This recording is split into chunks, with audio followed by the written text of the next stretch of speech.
आता मित्र बीडचं जे प्रकरण होतं, संतोष देशमुख कुटुंबियांना न्याय मिळवून देण्यासाठी जे आंदोलन झाले आणि त्यांना काय अजून अद्याप न्याय मिळाला नाही. पण आता यांनी तिथं पडदा टाकायसाठी यांनी इकडे एक मुद्दा उपस्थित केला संभाजीनगर जिल्ह्यामध्ये की औरंगजेबची कबर काढायची. आता विचार करा, 300, 350, 400 वर्ष होत आले. आता ते परत ते मुद्दे उकरायचे याच्यासाठी का ह्या मागच्या मुद्द्यावर त्यांना मुद्द्यावर पडदा टाकायचा आहे. पण आता एक लक्षात ठेवायचं मित्रांनो, आपण एवढं येडे नाही का ते तेवढे आपल्याला समजतात. आपण एवढं लक्षात ठेवायचं की जेव्हापर्यंत देशमुख कुटुंबियांना न्याय मिळणार नाही तेव्हा आपण दुसऱ्या कोणत्याही मुद्द्यामध्ये सहभाग घ्यायचा नाही, कोणत्याही आंदोलनामध्ये जायचं नाही. काहीतरी एक न्याय मिळाला तर पाहिजे ना, आहे का नाही.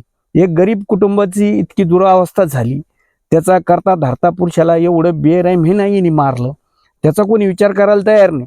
त्याच्यावर पडदा टाकायचा म्हणून इकडे नवीन मुद्दा उपस्थित केला. ठीक आहे मित्रांनो, जय जवान जय किसान जय महाराज.